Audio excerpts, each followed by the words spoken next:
At dinner with my wife's friends, someone asked how we met. She said he practically begged me to date him. Look at him, desperate, average, and lucky I was bored. They laughed. I didn't. She kept going. Honestly, I'm only still with him because I don't have time to train someone hotter. Her best friend said, "Damn, girl." She turned to me and added, "Let's be real, no one else wants him." I stood, lifted my drink, dumped it over her head, and walked out without a word. That was last night. Later, I made a decision she never saw coming. Today, she's blowing up my phone with nonstop messages. That night, she didn't just break my heart, she absolutely shattered my dignity in front of an entire restaurant.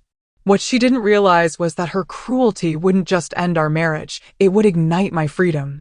The music was loud, the lights were dim, and the whole place buzzed with that forced energy, the kind people pretend they thrive on. We were at one of Malia's trendy spots, all velvet banquettes, plates that looked more like abstract art than actual food, and servers who called everyone babe. It was never my kind of place. Never had been. But she loved it, and I always showed up. That was always my role, wasn't it? Just showing up. Quiet. Present. Supportive. The background husband. That's how she liked me. She never said it directly, of course, but it was etched into every dismissive smile, every flick of her hand when I dared to speak up around her friends. Malia sat across from me, glowing as she always did under ambient lighting, her hand casually curled around a stemless wine glass. Zara was to her right, her voice already dominating the table like a trumpet in a jazz band, brash, booming, and absolutely impossible to ignore. Priya was on Malia's left, with that smug little smirk, the one that screamed, "Life has confirmed I am always right." I sat next to Zara, mostly because it was the only seat left. I'd learned long ago not to fight the seating arrangements at these dinners. My role was simple: smile, nod, maybe laugh in the right places. It was somewhere between the calamari and the second round of drinks when Priya leaned in, tilting her head toward me, feigning curiosity as if she didn't already know the answer. "So," she said, "how did you two meet?" It was a harmless question, one of those icebreakers you throw out when conversation stalls.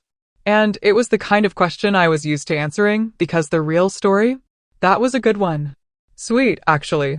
But before I could even open my mouth, Malia cut in. She smirked. Not a warm, loving smirk. No. This was the kind of smirk people use right before they humiliate someone. "He basically begged me to date him," she said, laughing like it was some hilarious inside joke. Zara immediately burst out a loud, booming laugh. Priya grinned, already utterly entertained. I just stayed still. Just watched her. Malia didn't stop there. "Look at him," she continued, gesturing toward me with her wine glass like I was merely part of the decor. "Desperate. Average. Lucky I was bored, right?" Zara let out another loud cackle, slapping the table. "Girl, stop," she gasped, but she didn't mean it. They never meant it. I forced a smile. Not because I thought it was funny, but because that's what I'd trained myself to do in moments like this. Pretend, shrink, disappear. But Malia wasn't done. "Honestly," she said, setting her glass down, a calculated pause for maximum impact, "I'm only still with him because I don't have time to train someone hotter." That got them howling. The entire table shook with their laughter while I sat there, barely touching my drink, wondering at what point in our marriage this had become okay. I stared down at my plate, but even the food seemed embarrassed to be part of this moment. I felt something in me coil. Not explode, just coil quietly, tightly. She didn't notice. Or maybe she just didn't care. Then came the final blow. The one she knew would land. "Let's be real," Malia said, her voice dipping low with mock sincerity. "No one else wants him." The words didn't just hang in the air. They landed on the table like a slap. Not loud, not physical, but utterly unmistakable. My hands didn't shake. My breath didn't quicken. I looked up at her, really looked, and saw the woman I married through a lens I hadn't used before. There was a time when I would have choked it up to her being playful. Told myself she was just teasing. But not anymore. Not tonight. I reached for my glass. Calm. Smooth. No theatrics, no warning. I tilted it, and the drink, cranberry and soda, her favorite because it wouldn't stain her teeth, poured out in a clean stream right over her hair. The table went dead silent. The liquid soaked into her curls, ran down the side of her face, and dripped onto her blouse. Zara's jaw dropped. Priya gasped.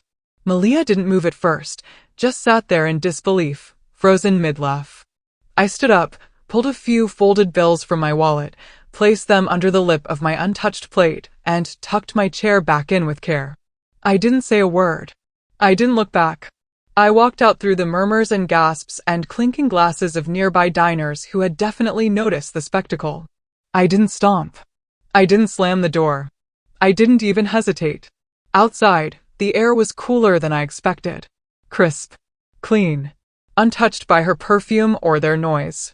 I walked past the valet, ignored the line of rideshare pickups, and kept moving toward the far end of the lot where I'd parked. My heart was pounding, but my hands were steady. There was no regret, no panic, just a strange, almost welcome clarity, a clean line drawn. I wasn't angry. I was done pretending. The parking lot was lit by flickering overhead lamps that buzzed like they hadn't been serviced in a decade. I stood there for a while, breathing in the night air, listening to the distant honk of a car alarm and the occasional laugh spilling out from the restaurant's patio. My heart was pounding, but it wasn't panic. It was something sharper, cleaner. It was like the weight of years had just lifted off me, and my body hadn't quite figured out how to process the lightness. I wasn't angry. That surprised me. No red heat, no shaking fists, just a steady, clear focus I hadn't felt in too long. Then came the first buzz. My phone pulsed in my pocket like it was alive. I ignored it, let it vibrate once, then twice. I stood beside my car, not in a rush to go anywhere. I wanted to feel that moment, the silence after the storm, the distance between her voice and my ears. But my phone wouldn't quit. The screen lit up with her name, Malia. The first message was short. What the hell? I stared at it, expressionless. The next one came seconds later. Come back. Then, you embarrass me in front of everyone. I didn't respond, just slid into the driver's seat, locked the doors out of habit, and sat there with the engine off. I watched the screen as the messages kept rolling in. They weren't panicked yet. They were angry, sharp, confused. She was scrambling to understand what had just happened, but not why it had happened. That distinction mattered. I wasn't trying to prove a point with the drink. I wasn't trying to make a scene. I did it because for once, I wasn't going to cushion her blow with my silence. I wasn't going to take her public humiliation and swallow it like a good little background husband. She'd always assumed I wouldn't bite back. She was wrong. Eventually, I started the engine and pulled out of the lot. The streets were quieter than usual.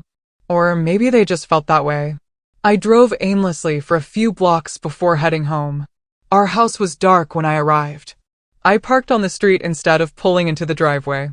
I didn't want the automatic porch light to announce my return. I unlocked the door, slipped inside, and left the lights off. My footsteps echoed a little louder than normal against the hardwood. Or maybe that was just my awareness waking up. Everything felt sharper, like my senses had been on mute for years, and suddenly someone had turned the volume up. I dropped my keys on the hallway table and passed the living room without glancing at the couch. I kept walking until I reached the den where I collapsed onto the pullout. Not because she'd kicked me out. Not because of some passive-aggressive argument, but because I needed distance. Not just from her, but from myself. From the man I'd let her turn me into. From the husband who laughed at his own belittling, who stayed silent while she collected applause at his expense. I stared at the ceiling in the dark, letting the quiet wrap around me. I didn't even bother changing clothes. My shirt was wrinkled from the drive and my shoes were still on, but I didn't care. I closed my eyes and breathed. Not deeply, not dramatically, just enough to feel the breath pass through me. It was the most peace I'd felt in months. At 4:17 a.m., my phone buzzed again. I thought about ignoring it, but curiosity won. It was her. This time, the message was different. No anger, no scolding, just 3 words written in all caps like a scream trying to dress up as a question. What did you do? I stared at it for a long time. Something in those words broke whatever sleep I thought I might have gotten. She didn't ask how I felt. She didn't apologize. She didn't even ask why, just panic, rooted not in loss, but in control slipping from her fingers. She wasn't scared of losing me. She was scared of not understanding what I was doing. That was her power. Knowing how I moved, predicting my next step before I even made it. But this time, I'd taken a step she didn't see coming. That terrified her. By sunrise, there were 18 more messages. A barrage of shifting tones.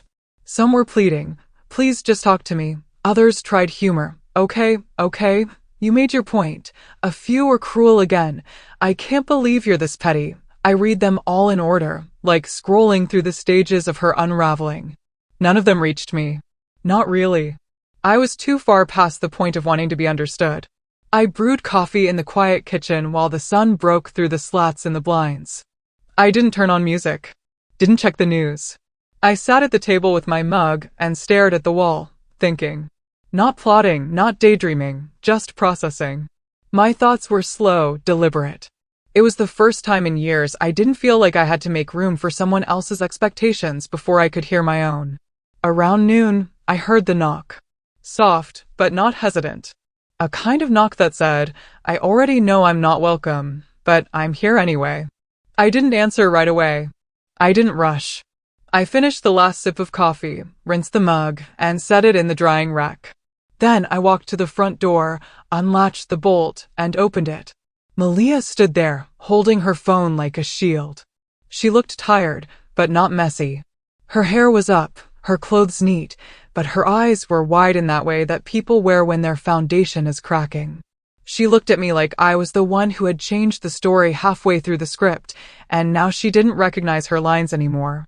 She opened her mouth to speak, but I beat her to it. "Don't," I said quietly. "Not yet." And I closed the door. Midway subscribe line. Visuals can subtly hint at subscribing. Maybe a small animated button appears. The door clicked shut with a soft finality, and I stood there for a second, hands still on the knob. Not because I regretted it, but because I felt the weight of that choice settle into my bones. Closing the door on someone who had taken up so much of your life doesn't feel like slamming it on a chapter. It feels like locking away a version of yourself, one you tolerated, one you carried, one who made excuses for the sake of peace. But I wasn't that man anymore. I wouldn't be. I walked back to the kitchen, my bare feet cold against the tile, and pulled out a notebook. Not a digital one. Paper. Ink. Something real, something tactile. I needed to see the truth spelled out in front of me. Something about the flick of the pen and the sound of it scratching across the page grounded me. I wrote the date at the top, underlined it once, then sat in silence before drawing the first line. What's mine? I started with the obvious. The den couch, technically mine, a gift from my uncle. My tools in the garage. The desktop I built during lockdown. My grandfather's watch. The lease was in both our names, but I'd paid the deposit. I made a list of every item I'd either bought outright or brought with me into this marriage. The gym membership she never used, but was under my name. The car registered to me. The insurance, the electric, the Wi-Fi account. Then I started tallying.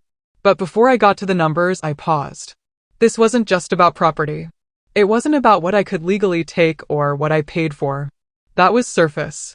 What I really needed was a different kind of inventory, not of things, but of truths. So I made a second list, titled it with shaky but deliberate handwriting. What was real? I started slow. The little things came first. The offhand comment she made in front of her friends that she called jokes. The time she rolled her eyes in front of my boss during a work dinner when I talked about a promotion. The night she sighed when I asked for affection. The arguments that somehow always ended with me apologizing. I had trained myself to minimize those moments, to translate her cruelty into sarcasm, her dismissiveness into just tired. But this time, I listed them all without spin. I remembered the weekend she canceled our anniversary plans because Zara had a birthday brunch she couldn't miss. The week she left me to care for her sick father alone while she went to a spa getaway because she needed to reset. The way she only introduced me as her husband when she wanted to make someone jealous or prove a point. I remembered every apology I'd made on her behalf to strangers, family, waiters, friends. I wrote them down. Then I started a third column, exit moves. This one was clean. Objective. I was good with systems. Always had been. I pulled out my laptop, opened a spreadsheet, and began documenting joint accounts, bank balances, direct debits, her subscriptions, my paycheck. I traced everything, mapped out passwords, reset the ones I could. I looked up our lease agreement, highlighted the early termination clause. I listed every co-signed account we had, calculated the cost of separating them. Not dramatic, not emotional, just steps. I wasn't building an escape. I was drafting a transition plan. The thing is, when people think about the end of a relationship, they picture shouting. They picture slammed doors, packed bags, clothes on the lawn. But sometimes, endings are quiet, administrative. They look like a man printing a spreadsheet at 2:38 p.m. on a Tuesday. They look like silence instead of rage. A pin clicking shut instead of a voice raised. That was the kind of ending I wanted. Deliberate. Clean. Undeniable. By evening, I had a folder on my desktop labeled Next. Inside were subfolders: finances, housing options, legal. I wasn't playing games. I wasn't bluffing. I didn't want to hurt her. I just didn't want to keep living inside a relationship where I was the punchline to someone else's joke. The irony? She hadn't even tried to apologize properly. She hadn't called, hadn't knocked again, just texted a few more times with varying levels of annoyance, confusion, and dismissal. Maybe she thought I was sulking, that I'd come around once I got tired of the silent treatment. But this wasn't silence. This was clarity. This was the sound of boundaries being drawn. I printed the spreadsheet, held the warm paper in my hands. It was oddly satisfying watching the data materialize like proof of my sanity. I had stayed so long because I convinced myself things would change, because I thought if I loved her hard enough, she'd stop using me as a mirror she could mock. But I'd been wrong. The change had to come from me, not her. I placed the printed list into a drawer and turned off the printer. The hum quieted, leaving only the ticking of the wall clock in the kitchen. I sat down again, poured myself a glass of water, and stared at my reflection in the dark window. I didn't look sad. I didn't look angry. I just looked there, present, aware. A man slowly reclaiming the space he'd forfeited inch by inch over the years. For the first time in a long time, I knew exactly what I was doing and, more importantly, why. The air inside the closet felt different that day, like it knew something was about to change. I stood there in front of the open doors, staring at the line where her clothes ended and mine began. Our lives used to overlap in every corner. His and hers drawers shared hangers, cologne beside perfume on the vanity. But standing there now, it all looked like evidence. Proof of a partnership I'd been dragging forward on my own. I reached for my suitcase first. It was one of those old hardshell ones we used for weekend trips, the kind we never used anymore because her idea of getting away meant luxury spas and boutique hotels with curated playlists. I hadn't traveled in almost a year, but I dusted it off, clicked it open, and started packing. Not everything, just what I needed. Enough to get through the next few weeks with my dignity intact. Work clothes, a couple of gym shirts, my favorite sweater. I slid them into the case slowly, folding everything with intention, not urgency. This wasn't a getaway. This was a quiet exodus. My work laptop went into my backpack. So did the folders from the office, the receipts I'd been saving for tax season, and a small leather-bound notebook I'd once used to plan a future with her. I looked at that notebook for a second, its spine soft from use, the corners frayed, and then dropped it in without opening it. I didn't need to read our old dreams to know they no longer applied. I moved through the house without noise, without stomping or throwing accusations at the walls. This wasn't a scene. It was a decision. I picked up the watch my grandfather gave me when I got my first job out of college. She never liked how old it looked. Said it didn't match the image we were building. But it matched me, and that was enough. I fastened it around my wrist like a small promise to myself. On the bathroom counter, I left the wedding ring. I didn't toss it or place it in a box. I didn't hide it in a drawer. I set it down carefully right beside the hand soap, where she'd be sure to see it. A quiet punctuation mark, the kind that didn't need a dramatic exit line. Just truth. I'd written the letter earlier that morning. It was short, less than a paragraph. I didn't labor over it. Didn't agonize about the wording. I knew exactly what I wanted to say. Not an apology, not a justification, just facts. I folded the paper in half and placed it on the bed right above the pillows. It read, "You made a public choice. I made a private one. Goodbye." No signature. She didn't need one. She'd know. It was nearly 6 p.m. when I finished.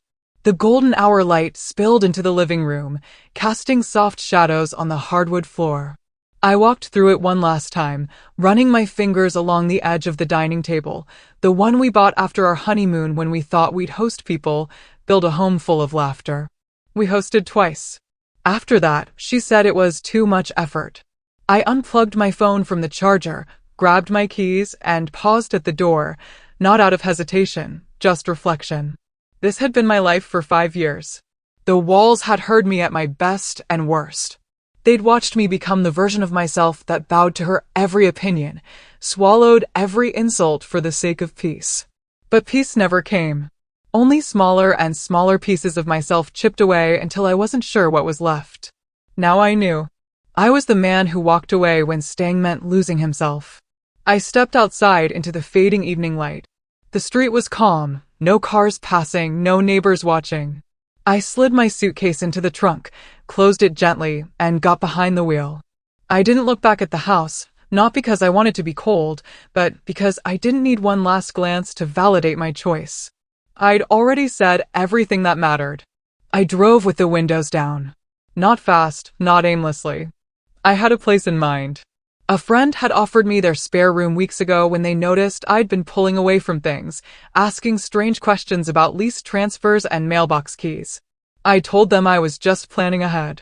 They nodded, said, "Let me know when ahead turns into now. Tonight was that moment. By the time I arrived, the sun had fully dipped and the sky was a gentle navy canvas dusted with stars. My friend greeted me with a nod and a quiet hug. No questions, no judgment, just space. That was all I wanted. An hour later, while unpacking in the guest room, my phone lit up again. This time with missed calls, then messages. She'd gotten home. She'd found the ring, the letter, the silence. I didn't open any of them, but I saw the preview bubbles. Asterisk, are you serious? This isn't funny. Asterisk then. Talk to me, please. I set the phone face down on the nightstand. Somewhere in the distance, a dog barked. The night moved on, and for the first time in years, so did I. I woke up to silence and sunlight. A strange combination.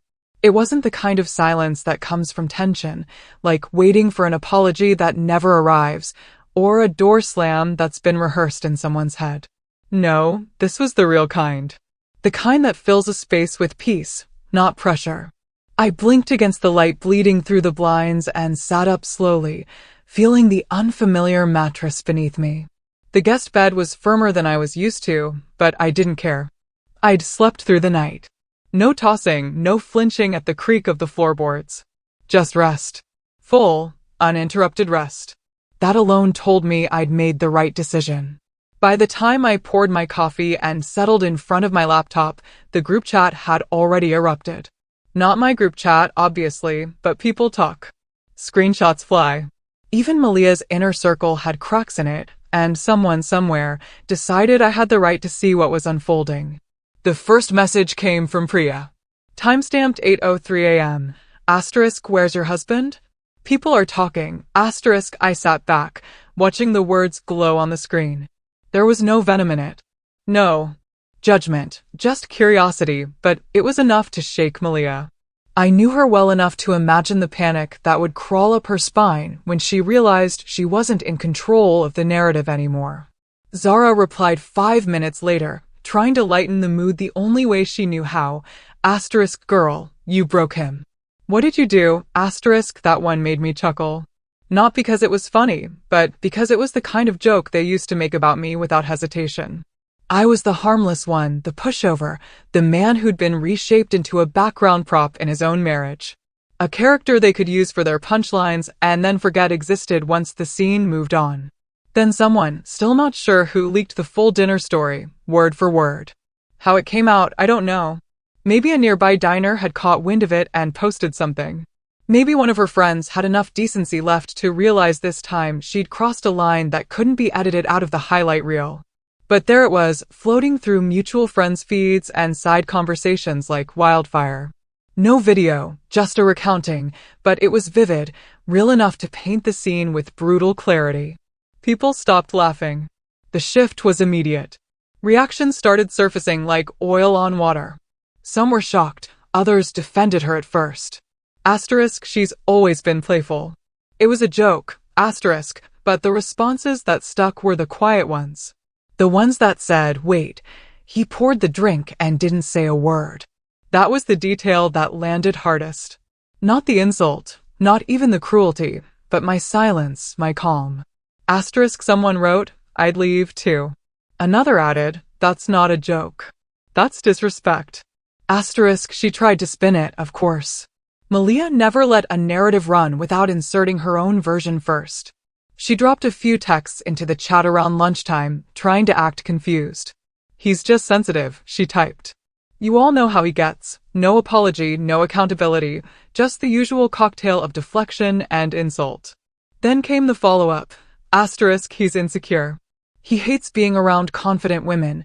Asterisk, that's when it really started to fall apart because for the first time, her audience wasn't clapping. Zara didn't respond. Neither did Priya, at least not right away. The typing indicator popped up a few times, then disappeared. It's funny how quickly loyalty dissolves when the crowd senses a shift in momentum. They had all built her up, her jokes, her image, her spotlight. But the thing about building someone up is the moment they look smaller than expected, the structure starts to crack. The applause fades. The spotlight moves. Screenshots of her attempts to justify the dinner circulated fast. Someone sent one to me, captioned with, "This isn't sitting right." And that's when I realized this wasn't just my break from her. This was her break from the version of herself she performed in front of others. The polished, sharp-tongued queen of savage humor. The one who used people like mirrors and expected them to reflect only what she curated. That version was now exposed. Her own circle was distancing themselves, not because they loved me. Most barely tolerated me. But because silence is contagious, and I hadn't said a single word, no statement, no clapback post, no dramatic thread on social media, just quiet. And the absence of noise told the whole story better than anything else could have. I spent most of that day working remotely, catching up on projects, ignoring the buzz of messages coming in. She texted again late in the afternoon. Why are you doing this? It was the first one in a while that didn't feel performative. It was the first that maybe had a thread of real fear tangled in it, but I didn't respond because somewhere between the chat unraveling and her excuses turning to ash, I realized something I should have known a long time ago. I wasn't the problem. My sensitivity wasn't the issue. My silence wasn't weakness. It was grace. It was restraint. It was the exact kind of power she'd never understood because she'd never needed to hold her tongue or protect someone's dignity before. She used sharpness to feel strong. I used distance to regain mine. That night, I stood in the small kitchen of my borrowed apartment and made dinner. Simple stuff. Nothing fancy. Just a man feeding himself, choosing peace over performance. My phone stayed on silent, not out of pettiness, but because the only voice I needed to hear was my own. And for once, it was loud and clear. The call came in while I was brushing my teeth. I almost let it go to voicemail. I'd been ignoring calls all day, mostly unknown numbers, a few old friends trying to act like they weren't choosing sides. But when I glanced down and saw her name, Diane, I froze. Malia's mother. The woman who had always looked at me like I was some experiment her daughter forgot to finish. I hadn't heard her voice in almost 6 months. Even during holidays, she called Malia directly, sent group gifts with only Malia's name on the tag. She was never overtly cruel, but she had a way of making you feel like a stand-in, like I was the generic brand of son-in-law she hadn't ordered. I stared at the phone, foamy toothpaste still in my mouth. The brush paused mid-motion. I should have let it ring. Should have deleted her number years ago. But something about it, maybe curiosity, maybe closure, made me swipe to answer. Hello. There was a pause on the other end. Static. Then her voice, tight and clipped. I didn't think you'd pick up. I leaned against the bathroom counter, toothbrush still in hand. Neither did I. She cleared her throat like she was switching into formal mode, trying to find footing. You made your point, she said. No greeting, no warmth, just right to it. But don't throw away a marriage over one joke. I spit into the sink, rinsed, wiped my face with a careful towel. I didn't raise my voice, didn't lash out. I just stood there, staring at my reflection and said, she didn't throw a joke. She lit a match. Another pause, this one longer. I imagined her standing in her kitchen, probably pacing with a wine glass in one hand, the way she used to when we visited. She always wore control like perfume. Heavy. Intentional. So, this is serious? She asked.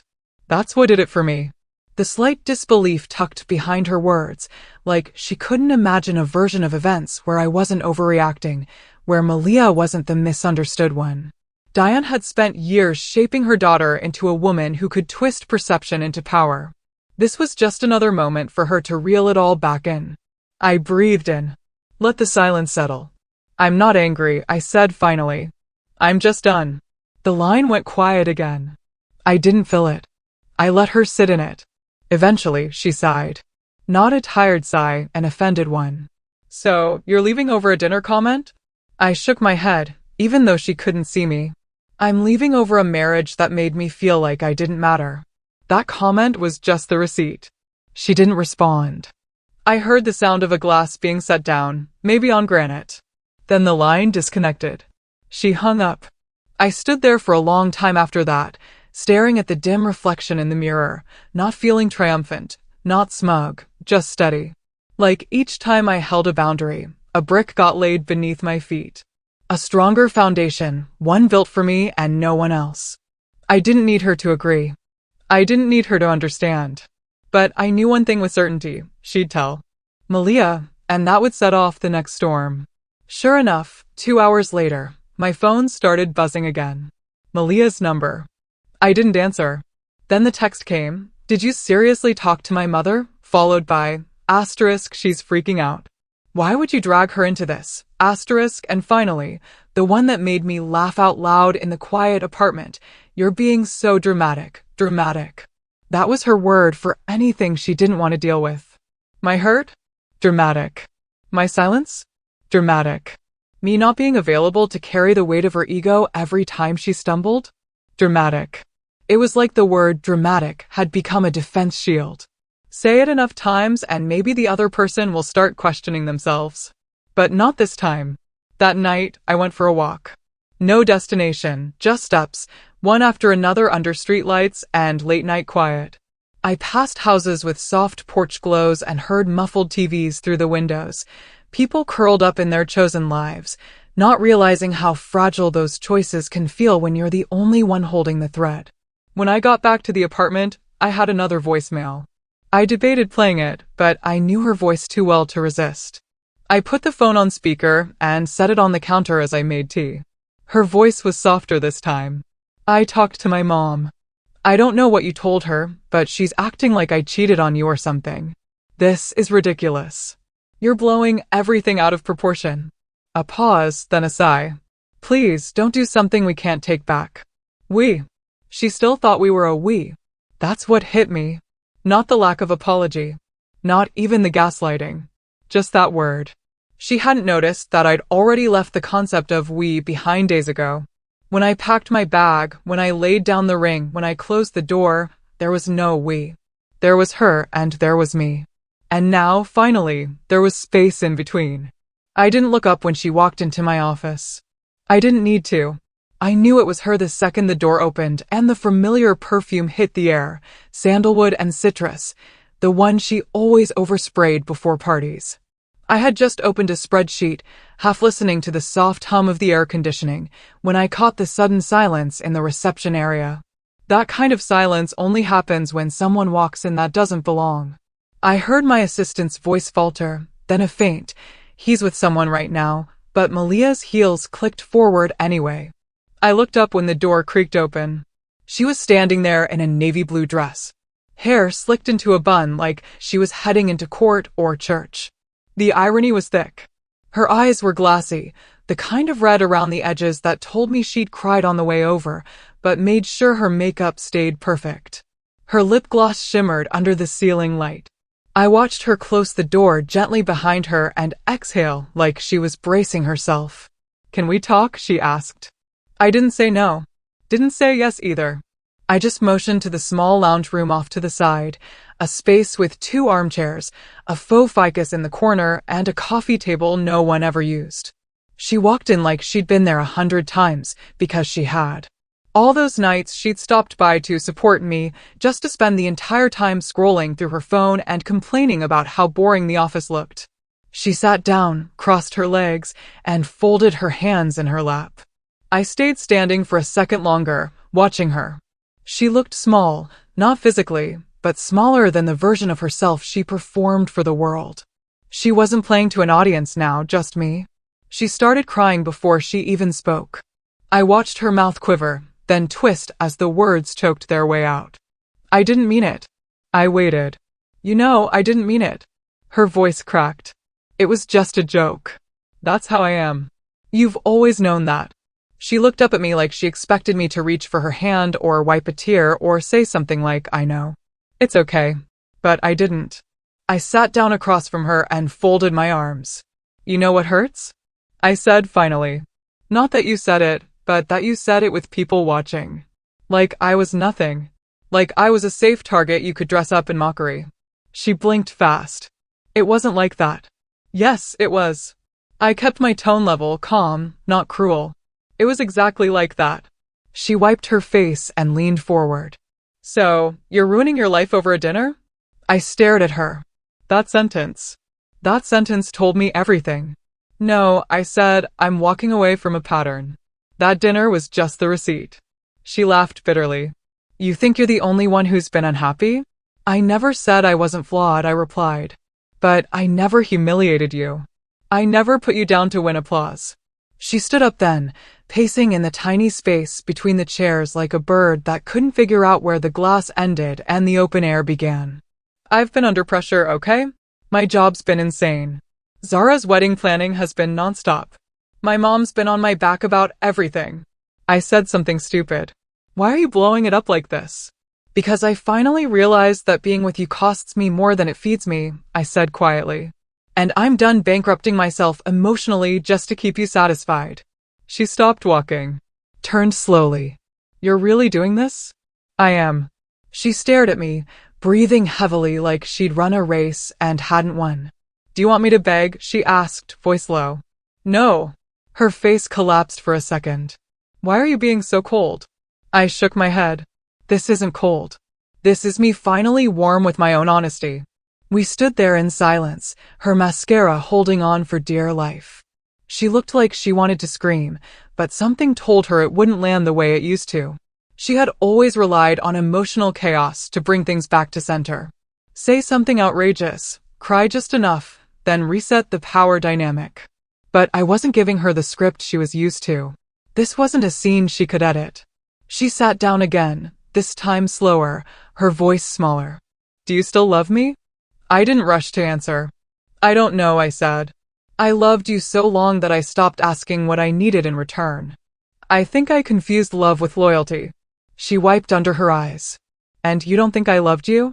I shrugged. "Maybe you did, but only when it served you. Only when it looked good on a story post." That one hit. Her mouth opened, then closed again. She stood up once more, gathering her bag with trembling fingers. "So, this is it." "I already told you goodbye," I said. "You just hadn't heard it yet." She stared at me, and I could see it, how she wanted to reach for one last thread of control, one last insult, one last spin, but she didn't. She just nodded once, lips tight, and walked out the door. No storm, no final plea, just the soft click of the door behind her. And peace. It was close to midnight when I got the voice note from Zara. I had just finished clearing out a drawer in the apartment, sorting through receipts and things I should have thrown away months ago. The night was still, that kind of stillness that makes you check your phone just to remind yourself that you still exist in someone's world. I wasn't expecting anything. Not from anyone connected to Malia. Definitely not from Zara, the woman who laughed the loudest at that dinner. But there it was, her name glowing on my screen, followed by a voice note just under a minute long. I stared at it for a while before pressing play. Her voice came through soft, quieter than I'd ever heard her. Hey, I didn't say anything at dinner because I didn't know how. But that was messed up. You didn't deserve it. I've been thinking about it since. I should have said something then. I'm sorry. A breath, a pause. Whatever you decide to do, I get it. I sat on the edge of the bed listening to it again. Then once more, not because I needed her validation, but because for the first time, someone in Malia's world admitted I wasn't crazy. That moment mattered more than I expected. Then, 20 minutes later, the real hit came. A screenshot from Priya. No preamble, no explanation, just a message forwarded directly from the group chat. Asterisk Malia, he's too sensitive. I should have married someone hotter with thicker skin. Asterisk, I didn't move for a long time. I read the words, then I read them again. They didn't sting like a fresh wound. No, they confirmed everything I already knew. Everything I'd spent the last few weeks waking up to. It wasn't just the dinner.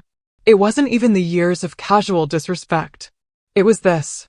The way she could throw me to the wolves when no one else was watching and still expect me to stand beside her like a shield. That's when I opened my laptop and started writing the email. Subject line, consultation request, separation filing, no emotion, no flair, just a simple request for my lawyer to begin the paperwork. I didn't slam the keyboard. I didn't write a dramatic message. I attached the spreadsheet I'd built, listed the shared assets, and included my preferred terms. I knew what I wanted now, freedom, not revenge, just space between who I was with her and who I needed to become. I hit send. It was done. There was a strange calm that settled over me after that. Like my nervous system finally believed me when I said I wouldn't be stepping back into that burning house.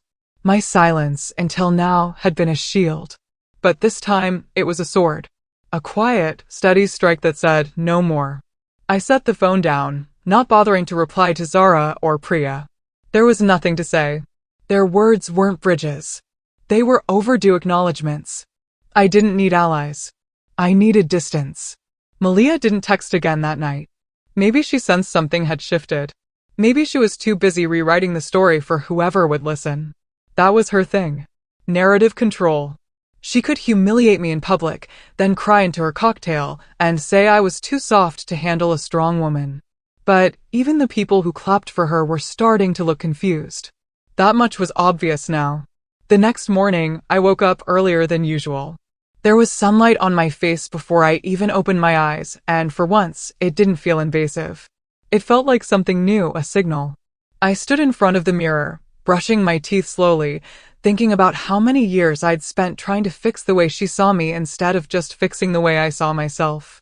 My inbox pinged just after 10 a.m. A reply from the lawyer. Simple acknowledgement. Asterisk will proceed. Drafts coming shortly. Asterisk there was no turning back now. No negotiating dignity. Later that day, I listened to Zara's voice note one last time. Then I saved it, not as a keepsake, but as a timestamp. The moment someone who once laughed at me admitted I'd been right to leave. It wasn't a badge of honor, just proof that silence sometimes is louder than any speech. I stepped outside into the cool breeze, my phone still in my pocket, unread messages still sitting there like bait. Malia was probably still trying to find a version of the story that made her look like the victim. But the thing about stories is, eventually, the truth leaks. Screenshots don't lie, and people remember silence, especially the kind that walks away calmly after years of being dismissed. By nightfall, I'd cleaned out 2 more boxes from the storage unit. I packed only what I needed, only what still felt like mine. Everything else could rot with the old version of me. I didn't need revenge. I didn't want applause. I just wanted peace that didn't come with conditions. And this time, I wasn't asking for permission to take it. The envelope arrived 2 days later. Not a text, not a call, not even another one of her dramatized voice notes. Just a courier envelope with her name written in the top left corner, not in her handwriting, but typed formal, detached. I already knew what it was before I opened it. Malia had finally received the separation papers.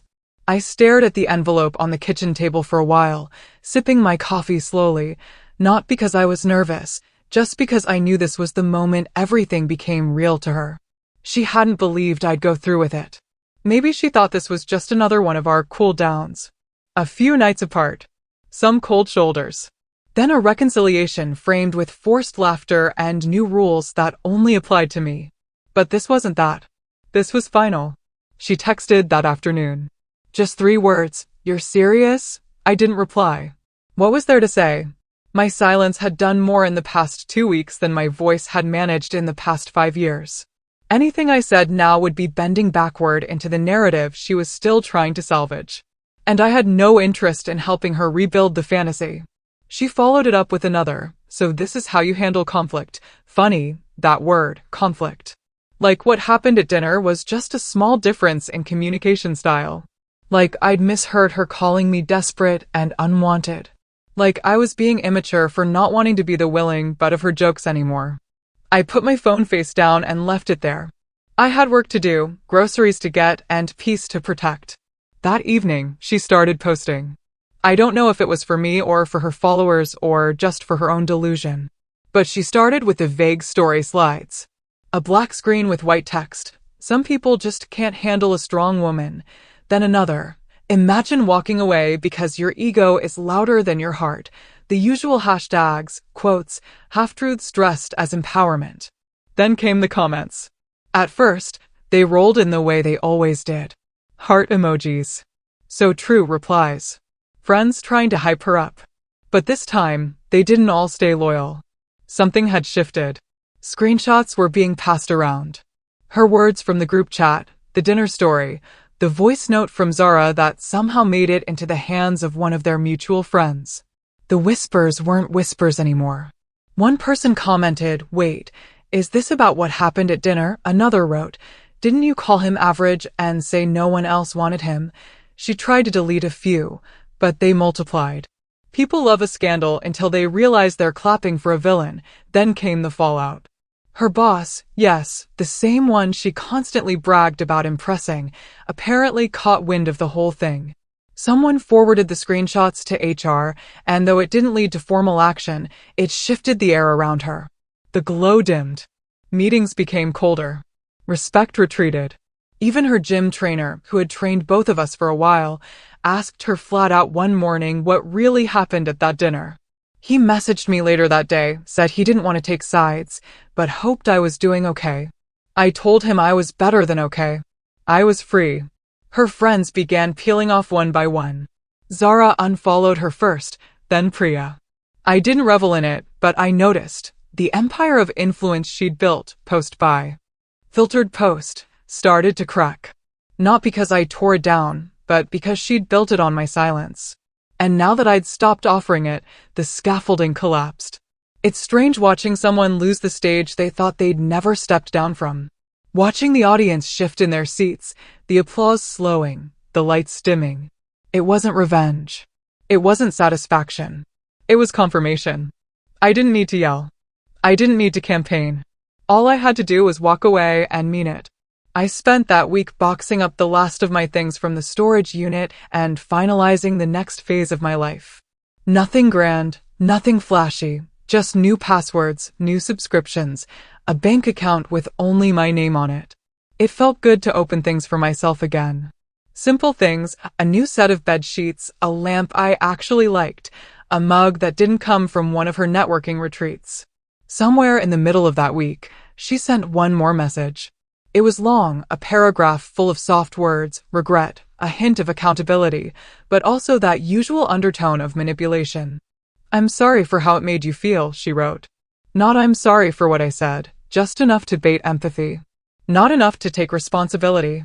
"I just wish we could talk one more time," she added. I didn't respond because the last time we talked, she laughed at my expense. The time before that, she minimized my needs. The time before that, she promised to be better. And I kept showing up, kept trying, kept folding my spine into smaller shapes to fit into the life she built for herself. But not this time. This time, my silence wasn't an absence. It was a boundary, and I planned to keep it intact. The apartment was small, but it felt wide enough to breathe in. Just 2 rooms and a narrow kitchen that overlooked a quiet park across the street. There was a bakery 2 blocks down that made strong coffee and called me by name after a week. And the walls didn't hold old echoes. That mattered more than I expected. I didn't need silence alone. I needed silence that wasn't haunted.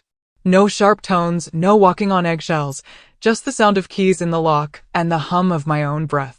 I bought new mugs, 1 white, 1 navy, no couple's initials, no his and hers branding, just plain, simple mine. I picked out new bed sheets too. Gray, soft, unwrinkled. The kind of thing you buy when no one's going to critique the thread count or color choice. I stood in the aisle of the home goods store for almost 15 minutes, just running my hand across textures. Not because I was lost, but because I wasn't rushing anymore.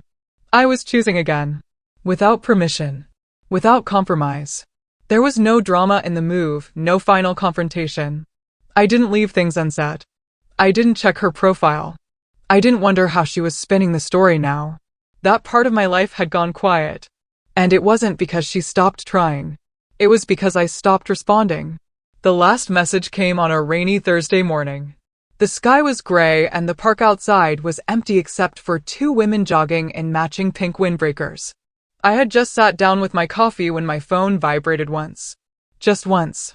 Her name again. I didn't open it right away. I stared at the notification for a few seconds. Not because I needed time to prepare, but because I already knew. This would be the final attempt. The last string. When I did open it, there it was. A paragraph. Maybe longer than it needed to be. Definitely too late. Asterisk, please, let's fix this. I'll do better. Just talk to me. Asterisk, I read it twice. She had always been good with timing. Always knew when to send a message that made you question your anger, question your clarity. But not this time. I wasn't confused anymore. I wasn't angry either. Anger still implies that you're tethered to the other person. But I cut that cord. What was left wasn't hate. It was absence.